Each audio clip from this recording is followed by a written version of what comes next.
Hello दोस्तों, कैसे हैं आप सब लोग। होप कि आप सब लोग बहुत ज़्यादा अच्छे होंगे। ये वीडियो आप लोगों के लिए बहुत ज़्यादा इंपॉर्टेंट होने वाला है, तो अगर आप लोग चैनल पे नए हो तो चैनल को सब्सक्राइब करना बिल्कुल भी मत भूलना। अगर आप लोग CUT, PG, MCom entrance exam देने जा रहे हो 2026 के अंदर, तो आपका एग्जाम डेट शीट आ चुका है। बहुत सारे बच्चे परेशान है कि सर अभी एग्जाम का डेट आ चुका है, मेरे बहुत सारे सब्जेक्ट्स बचे हुए हैं, तो मैं किन किन सब्जेक्ट्स पे ध्यान दूं, किस पे ध्यान नहीं दूं। तो आज मैं आपके इसी सवाल का जवाब देने वाला हूं, ठीक है। अब दोस्तों, जो बच्चे ऑलरेडी तैयारी कर चुके हैं, बहुत सारे सब्जेक्ट्स को पढ़ चुके हैं, उनके ये भी, और जिन्होंने अभी तैयारी स्टार्ट नहीं की या फिर कर रहे हैं या फिर बीच में अटके हुए हैं, तो उनके ये भी ये वीडियो बहुत ज्यादा इंपॉर्टेंट होने वाला है।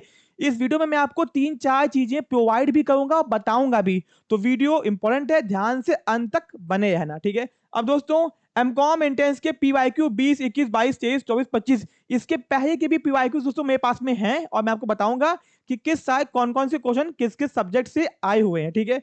तो मैं स्टार्ट करता हूं वीडियो को दोस्तों, यहाँ पे ध्यान दो, ठीक है। दोस्तों, ये तो पहले मैंने एनालिसिस किया हुआ है आप लोगों के लिए, ठीक है। इसके बाद मैं आपको एक और एनालिसिस दिखाऊंगा जो कि बहुत इंपॉर्टेंट है, ठीक है। अब दोस्तों, अगर देखा जाए माइक्रो इकोनॉमिक्स से 3 क्वेश्चन आए 2020 के अंदर, 21 में भी आए 3 क्वेश्चन, 22 में 6 क्वेश्चन, 23 में 4 क्वेश्चन, 24 में 4 क्वेश्चन, 25 में 4 क्वेश्चन। तो भैया माइक्रो इकोनॉमिक्स सब्जेक्ट आपके लिए बहुत ज्यादा इंपॉर्टेंट बन जाता है, ठीक है। फिर दोस्तों, करेंसी एंड बैंकिंग 4, 3, 7, 2, 4, 4, यहाँ पे भी दोस्तों एवरेज आपका अच्छे खासे क्वेश्चन है, तो करेंसी बैंकिंग भी आपके लिए इंपॉर्टेंट है, इसको मनी बैंकिंग के नाम से आप लोग जानते होंगे, ठीक है। फिर दोस्तों, एसेंशियल ऑफ मैनेजमेंट 4, 5, 5, 4, 7, 9, तो भैया मैंने स्टार्टिंग ही हर बच्चे को इसी सब्जेक्ट से करवाई थी, बहुत इंपॉर्टेंट है, ये भी आपकी इंपॉर्टेंट है। ऑफिस मैनेजमेंट दोस्तों, जिसमें मैंने आपको बताया कि कंप्यूटर वाला सेक्शन ज्यादा इंपॉर्टेंट, तो वहां पे फोकस करना, कंप्यूटर वाला सेक्शन देख लो क्वेश्चन, ये भी इंपॉर्टेंट है। अकाउंटिंग दोस्तों बहुत वास्ट है, ठीक है, तो आपको पीवाईक्यू के हिसाब से देखो कहाँ कहाँ से पूछा गया है, ठीक है। तो आप केवल उसी को फोकस करो जहां जहां से क्वेश्चन पूछे गए, पूरा पढ़ने बैठोगे टाइम आपका वेस्ट ही होगा, ठीक है। फिर दोस्तों, बिजनेस ऑर्गेनाइजेशन बहुत ही छोटा सा सब्जेक्ट है, ठीक है, यहाँ पे देख लो क्वेश्चन आए हुए हैं, बट इसको आप लोग भैया 2 घंटे के अंदर पढ़ सकते हो। दोस्तों, ये सब्जेक्ट इतना आसान है कि 2 घंटे में आप इसको पूरा कंप्लीट कर सकते हो, ठीक है। इसको छोड़ना मत, ठीक है। स्टैटिस्टिकल मेथड दो की बहुत टेक्निकल सब्जेक्ट आप लोगों को लगता है, यहाँ पे 5, 6, 6, 3, 3, 4, तो एवरेज ये भी अच्छा खासा है, तो अभी तक किसी भी सब्जेक्ट्स को छोड़ हम लोग नहीं सकते हैं, ठीक है।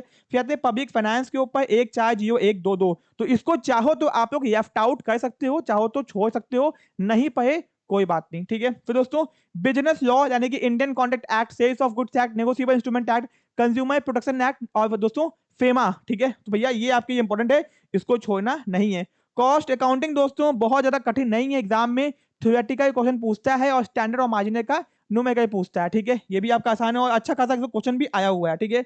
फिर कंपनी लॉ दोस्तों, ठीक है, कंपनी अकाउंट्स को या फिर कंपनी लॉ कहो, बात तो एक ही है, ठीक है। यहाँ पे भी क्वेश्चन आए हुए हैं और सिंपल सिंपल क्वेश्चन एग्जाम में पूछे जाते हैं, ठीक है। तो ये सारे सब्जेक्ट इंपॉर्टेंट है, केवल आपका पब्लिक फाइनेंस को चाहो तो आप लोग लेफ्ट आउट कर सकते हो, ठीक है। फिर दोस्तों, यहाँ पे आगे आते हैं सेलिंग और एडवर्टाइजिंग, तो यहाँ पे देख लो 3, 2, 1, 2, 3, 4, 2, ठीक है। दोस्तों, ये आपका मार्केटिंग प्रैक्टिस एंड फाइनेंस का है, तो इसको छोड़ना बिल्कुल मत, ठीक है। बिजनेस मैथमेटिक्स आप लोग पूरी तरह से छोड़ सकते हो, कोई आपको जरूरत नहीं है पढ़ने की, अगर आपको एमकॉम एंट्रेंस क्वालिफाई करना, तो टाइम वेस्ट बिल्कुल भी मत करना, ठीक है। इंश्योरेंस लॉ एंड अकाउंट दोस्तों, एग्जाम में आपका प्रिंसिपल ऑफ इंश्योरेंस से क्वेश्चन पूछे जाते हैं, ठीक है। इंश्योरेंस के प्रिंसिपल क्या है, इंडेमनिटी, सब्रोगेशन, ठीक है, ओके, तो ये भी इंपॉर्टेंट है। इनकम टैक्स भी दोस्तों इंपॉर्टेंट है, अच्छा खासा, ठीक है। ऑडिट भी दोस्तों इंपॉर्टेंट है, ठीक है। इंडियन इकोनॉमिक स्ट्रक्चर भी आपके लिए इंपॉर्टेंट है, ठीक है। मार्केटिंग प्रैक्टिस फाइनेंस बहुत ज्यादा इंपॉर्टेंट है, इसको छोड़ना मत। मैक्रो भी इंपॉर्टेंट है। ट्रेड ऑफ इंडिया दोस्तों आप चाहो तो लेफ्ट आउट कर सकते हो, कोई भी खास सब्जेक्ट नहीं है, एग्जाम में आता भी नहीं है, ठीक है। फिर दोस्तों, अप्लाइड एंड बिजनेस स्टैट्स, इसको भी आप लोग लेफ्ट आउट कर सकते हो, क्योंकि कुछ ऐसा है ही नहीं जो एग्जाम में पूछा जाए, ठीक है, ओके। फिर दोस्तों आते हैं लॉ प्रैक्टिस ऑफ बैंकिंग, ठीक है, इसको आप भी छोड़ सकते हो।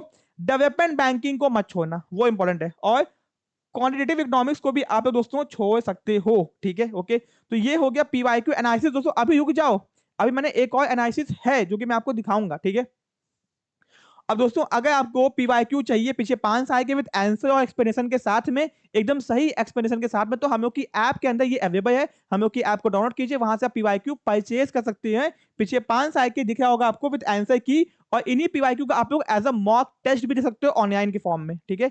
एकदम एग्जाम एक्सपीरियंस आप दोगे, अब ये समझ जाओ कि आप एक्चुअल एग्जाम दे रहे हो 2021 का, 22 का, 23 का, 24 का, 25 का, ठीक है। फिर दोस्तों हम लोग आगे आते हैं, यहाँ पे ध्यान दो, ठीक है। तो ये हम लोग की बुक्स आप लोग जानते ही होंगे, ठीक है। फिर दोस्तों, ये हम लोग के महापैक और प्रीमियम कोर्सेज हैं, मंथन बैचेस, अभी भी आप चाहो तो इन्योल कर सकते हो, बहुत ही अफोर्डेबल और मिनिमम प्राइसेस पे, ठीक है। तो अब दोस्तों मैं आपको दिखाता हूँ यहाँ पे, ठीक है, कि भैया पीवाईक्यू अब दोस्तों ये देखो, ये दोस्तों आपका है 2019 से पीवाईक्यू, ठीक है। यहाँ पे दोस्तों माने यानी कि सारे सब्जेक्ट्स को कंबाइन किया गया है। सपोज कि इकोनॉमिक्स आपका हो गया, तो दोस्तों इकोनॉमिक्स में 19, 20, 21, 22, 23 में 2 बार एग्जाम हुआ था, 24, 25, ठीक है। तो यहाँ पे आप लोग देख लो कि इकोनॉमिक्स आपका माइक्रो इंपॉर्टेंट है, मैक्रो भी इंपॉर्टेंट है, इंडियन भी इंपॉर्टेंट है, और पब्लिक फाइनेंस दोस्तों यहाँ पे देख लो उतना इंपॉर्टेंट नहीं है, बट हाँ आप कह सकते हो, आप मेरे हिसाब से आप पब्लिक फाइनेंस को छोड़ सकते हो, ठीक है। फिर दोस्तों यहाँ पे बिजनेस मैथमेटिक्स आपके उतना इंपॉर्टेंट नहीं है, ठीक है।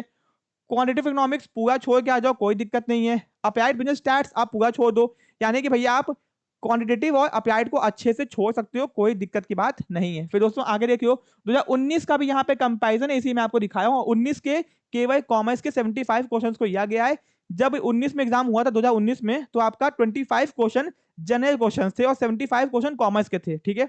सब्जेक्ट सिलेबस आपका सेम था। फिर दोस्तों यहाँ पे आगे आ जाओ, तो ये आपका सिलेबस है, ये आपका एनालिसिस, तो आप इसको यहाँ पे देख लो, ठीक है। बहुत काम का दोस्तों, मैंने आपको ऑलरेडी दिखाई दिया, तो ये भी आपके काम का है, ठीक है, ओके।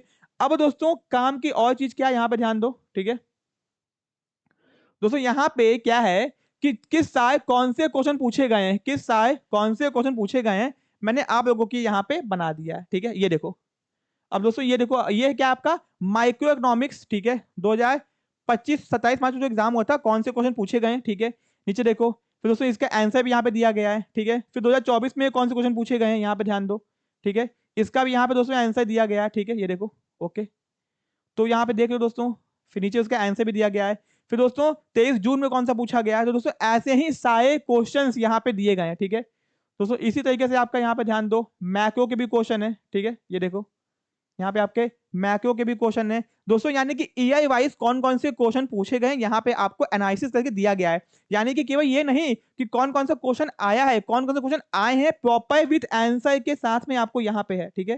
तो ये भी आपको हम लोग की ऐप में अवेलेबल हो जाएगा दोस्तों, ठीक है। तो दोस्तों इससे फायदा क्या होगा, आपको एक ही जगह पे सारे क्वेश्चन मिल जाएंगे एंड आपको भैया अच्छे से एनालिसिस करने में आसानी होगी। और दोस्तों केवल अगर मैं ये बता दूं कि इस साल इतना आया, इस साल इतना आया, तो भैया इतना आया, आपको पेपर में जाकर ढूंढना पड़ेगा कौन सा क्वेश्चन आया, तो आपका टाइम बहुत वेस्ट होगा, कम से कम 2-3 दिन तो आप लोग इसी में वेस्ट कर दोगे। तो ये आप लोगों के पास में होगा, हम लोग के जो ऐप में बच्चे हैं ऑलरेडी उनके पास में दोस्तों ये है, तो आप परेशान मत हो, जाके ऐप में इसको देख सकते हो, ठीक है। और दोस्तों अगर आपको सीयूटी पीजी एमकॉम एंट्रेंस की तैयारी करनी है, आपने कहीं और इनरोल किया हुआ है, आपको वहां दिक्कत आई है, तो आप लोग यहाँ पे भी अपने कोर्सेज को माइग्रेट कर सकते हो बहुत ही अफोर्डेबल पैसेज के अंदर। कोई डाउट है, दिक्कत है, समस्या, तो आप लोग टीम को कॉल करके या फिर मुझसे भी डायरेक्ट बात कर सकते हो। बहुत सारे बच्चे क्या है, सर कोर्सेज को कंप्लीट नहीं करवाया गया दोस्तों, मैं आपको बता दूं, हम लोग आपको लाइव और रिकॉर्डेड दोनों ही फॉर्म में पढ़ाते हैं। लाइव के अंदर हम लोगों ने बहुत सारे सब्जेक्ट्स को कवर किया है, कुछ सब्जेक्ट्स बाकी हैं जो कि ऑलरेडी चल रहे हैं दोस्तों, एग्जाम से पहले आपके हो जाएंगे एंड किसी बच्चे को कोई भी मन में शंका या डाउट नहीं रहेगी दोस्तों। माइक्रो हो गया, मैक्रो हो गया, मैं आपको दिखाता हूँ, यहाँ पे ध्यान दो, ठीक है। दोस्तों मैं आपको एक चीज दिखाता हूँ क्योंकि आपके बहुत काम की है, ओके। जो बच्चे परेशान है कि शायद नहीं हो पाया, दिक्कत है, टेंशन, समस्या है, तो मैं आपको यहाँ पे दिखा रहा हूँ दोस्तों। माइक्रो हम लोगों ने ऑलरेडी ऐप के अंदर बहुत ही अच्छे से कंप्लीट किया हुआ है। करेंसी बैंकिंग भी, मैनेजमेंट भी, ऑफिस मैनेजमेंट भी, अकाउंटिंग भी, बीओ भी, स्टैट्स भी, और दोस्तों कॉस्ट अकाउंटिंग भी, कंपनी और भी, बिजनेस और थोड़ा सा बचा हुआ जो कि मैं कंप्लीट खुद लाइव करवाऊंगा, परेशान मत हो, ठीक है। फिर दोस्तों आगे हम लोग आते हैं, सेलिंग और एडवर्टाइजमेंट भी हो चुका है, मैथमेटिक्स अभी नहीं हुआ है, ठीक है। इंश्योरेंस भी हो चुका है, इनकम टैक्स दोस्तों 80% कंप्लीट है आपका, ठीक है। फिर दोस्तों ऑडिट भी हो चुका है, इंडियन भी हो चुका है, मार्केटिंग मैक्रो भी हो चुका है दोस्तों। अब ये झंडू से सब्जेक्ट बचे हुए हैं, ये आपके एक एक 2-2 3-3 घंटे के सब्जेक्ट्स हैं, केवल एग्जाम में आते भी नहीं है, और मैं आपको लाइव में करवा दूंगा 2-3 दिन के अंदर। तो आपका बेसिकली बिजनेस लॉ बचा हुआ दोस्तों, जो कि मैं आपका करवा दूंगा 2-3 दिन के अंदर, ठीक है। तो आप जो परेशान हो कि नहीं हुआ है लाइव में, बेटा रिकॉर्डिंग्स तो अवेलेबल है ना, आपकी ऐप के अंदर रिकॉर्डिंग्स अवेलेबल है, लाइव में आपको पढ़ना है वो मैं आपको करवाऊंगा, क्योंकि आपने कोर्स परचेज किया है, तो परेशान मत हो। एंड दोस्तों बहुत सारे लोग ऐसे हैं जिन्होंने कोर्स परचेज किया ही नहीं है और डिफरेंट प्लेटफॉर्म्स पे जाके कमेंट करते हैं कि सर यहाँ पे तो कोर्स परचेज कंप्लीट ही नहीं करवाया गया है, ये हुआ है, वो हुआ है। तो भैया ऐसे लोगों से सावधान रहो, जो चीज है आप लोग हो नहीं हो तो आपको पता होगा क्या क्या चीजें हैं दोस्तों। यूट्यूब पे सबसे ज्यादा एमसीक्यू हम लोगों ने सॉल्व करवाए और करवाएंगे भी अभी, ठीक है। तो भैया दिक्कत समस्या परेशानी कमेंट करो, वीडियो अच्छा कर वीडियो को लाइक करना, ऐसे ही और वीडियोस कीजिए दोस्तों, कमेंट कीजिए, आपको कोई समस्या है वो भी कमेंट कीजिए। मिलते हैं अपने नेक्स्ट पार्ट में, थैंक यू सो मच।